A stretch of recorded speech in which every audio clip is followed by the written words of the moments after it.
The colorful candy house. In a small town sat a little shop called Colorful Candy House. It was crammed full of all kinds of candies, colorful fruit jellies, chocolate nut truffles shaped like animals, sunshine like butter cookies, and big rainbow lollipops the size of your palm.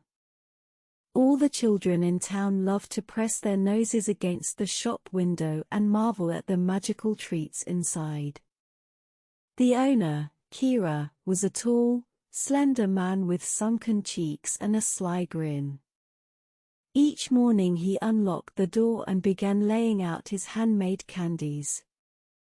The fruit jellies glimmered like stained glass under the light. The chocolate bites with liquid caramel centers seemed to melt in your mouth instantly. Cinnamon or peppermint candies filled the air with tingling sweet scents. Kira smiled cunningly whenever he saw the children's expectant faces gazing longingly through the displays, for it signaled profits coming his way. The neighborhood kids would start saving up as soon as they heard Kira was making a new candy batch. Celia, the baker's daughter, gave up buying a fancy doll she admired so she could have money for Kira's fruit jellies instead. Noah, who lived up on the hills, began taking odd jobs to earn money for Kira's salted caramel chocolates, which were his favorite. Even old widow Mrs. Camilla would hobble down the winding lane on her cane, a knotted handkerchief of coins clutched in her hands, to purchase Kira's almond toffee bites. For the villagers, the colorful candy house was a cheery little spot bursting with sugary joys that asked for only a few coins. One sunny day, Kira noticed an unfamiliar boy with messy hair and freckles gazing longingly into the shop window. His clothes were worn and loose-fitting on his skinny frame.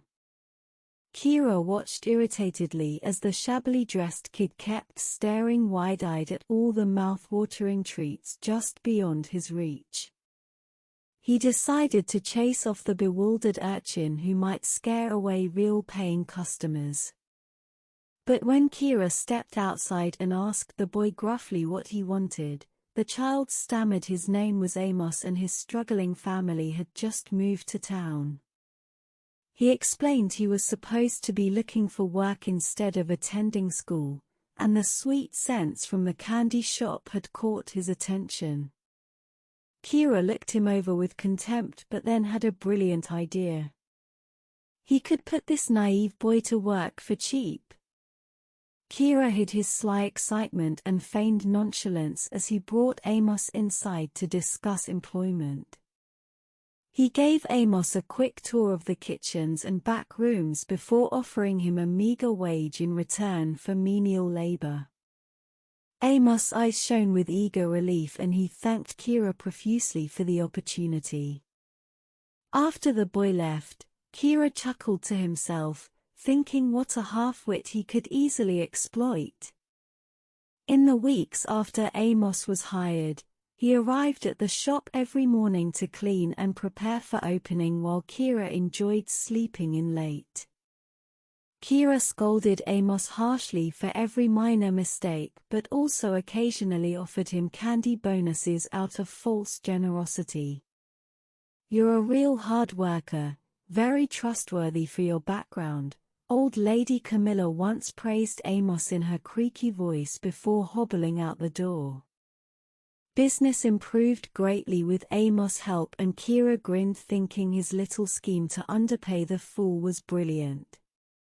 When neighbors tried recruiting Amos away with better job offers, Kira grew very anxious at the thought of losing his cheap labor. Then one day, the cunning shop owner hatched another devious plot. He told Amos excited stories about deciding to finally expand the business but needing a serious partner to invest more funding. Eager to help his struggling family, selfless Amos pledged half his meager wages every month to support Kira's imaginary new venture. This allowed miserly Kira to keep Amos working full days with even less pay.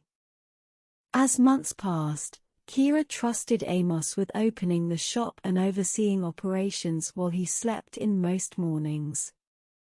But Kira always kept his private rooms locked tightly, until the day he returned from a long wedding trip to find his shop seemingly closed early and his entire life savings vanished. Kira collapsed in disbelief, realizing he had been outwitted and robbed blind by the innocent boy he thought he could endlessly swindle. As he sat slumped on the floor, Kira imagined Amos' voice scolding him, "You liar, too." Alright, kids, today's story ends here. See you next time.